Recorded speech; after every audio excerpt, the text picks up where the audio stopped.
Welcome back. This is another episode of Bass Bites with Ann Luna. Today I'm going to look at a really simple, deceptively simple exercise for getting more comfortable taking solos. Right? If you're like me, and I realize not everybody is, I've been very much trained as a bass player to find the root and the downbeat, and to play a solo that does not start on the root nor the downbeat can be a challenge. And it's not as though there is a rule that says you can't do that, right? It's actually a good place to start for beginners, right? Or for anybody really, right? But there can be more interest added if we're not doing that, right? So we're, as Jeff Chalmers says, giving something new in an unexpected way. So to that end, this is the one-note solo. And because I think a lot of times what we tend to focus on are the right notes, right? Or something different than the bass line, right? And so to get us out of that particular groove, I mean, we're still feeling the groove, right? So we're gonna have a metronome and we're gonna groove with it here in a minute. The idea, especially, you know, if you've been playing just a root fifth kind of in a bluegrass world or even country folk world, let's say we're in E, right? And somebody says bass solo, it can be really hard to stop this groove, right?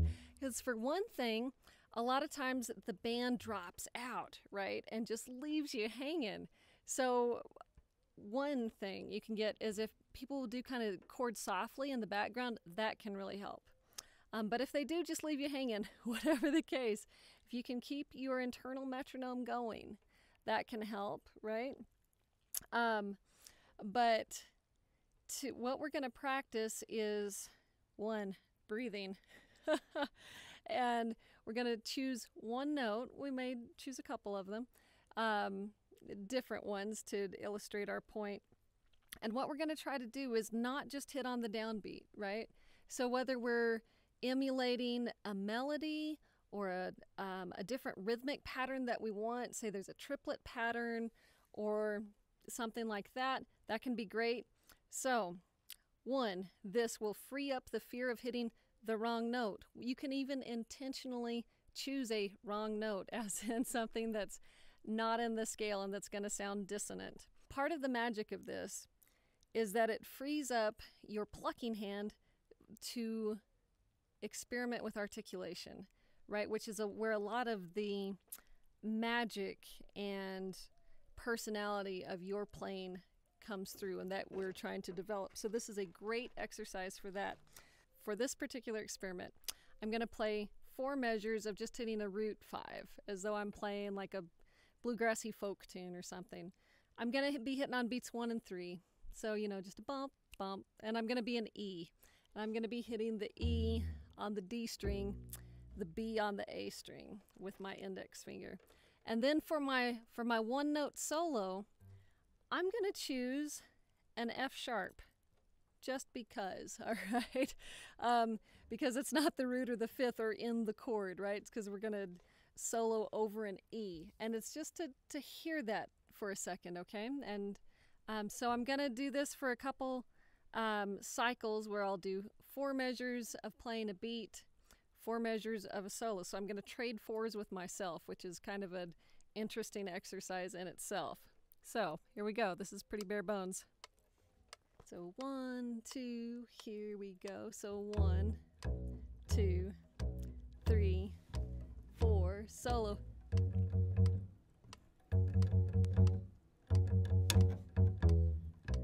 2, 3, 4.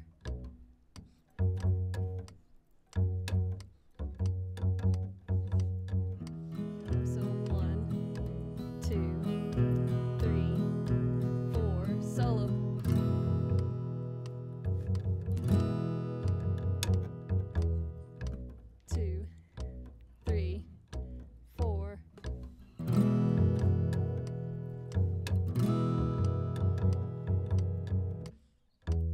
So you kind of get, maybe you get the idea. And so you can see, I was intentionally not hitting the downbeat at least the second time around.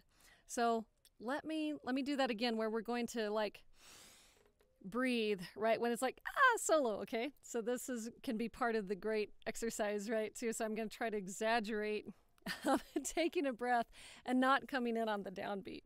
So same thing, I'm going to do four measures of just being a bass player, and then I'm going to be a soloist. So 1, 2, ready, go. So 1, 2, 3, 4, breathe.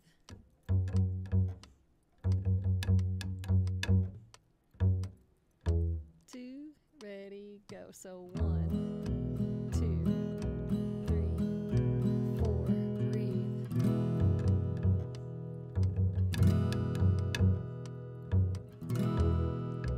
Right.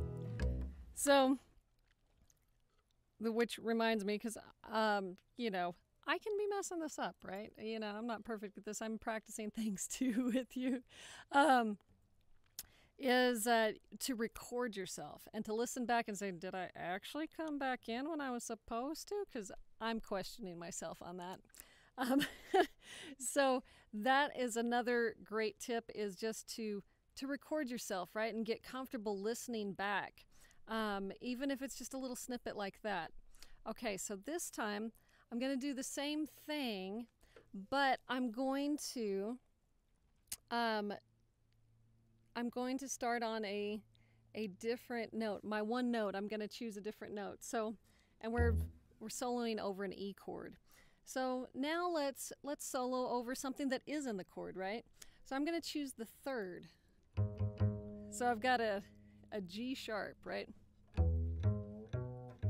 If I'm playing my arpeggio, right, of my 1, which is an E, 3, G sharp, 5 is a B. Okay, so here's my solo note. And if I'm kind of thinking of my chord, okay, that's not a beautiful chord. Okay, so same thing, I've got a different note. We're just gonna experiment how this sounds, right?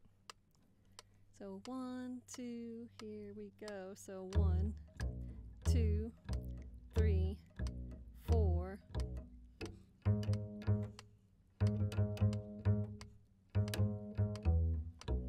2, 3, 4.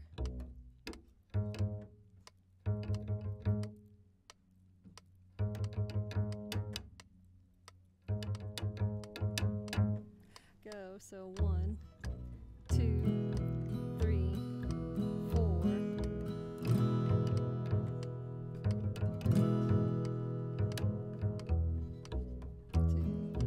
3, 4.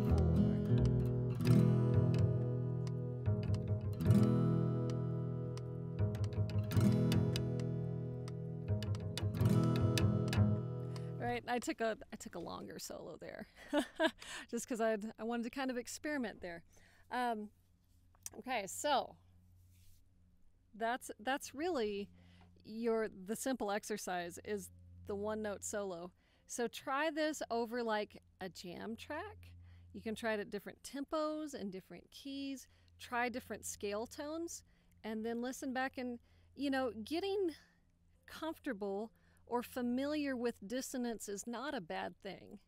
As like I say, I'm so trained to hear the root or notes in the chord, right, and things that sound right, that can be an experiment and an exercise in itself of like, okay, if I play the wrong notes, how does that feel in my body? How's it feel in my ears? And can I be comfortable with that?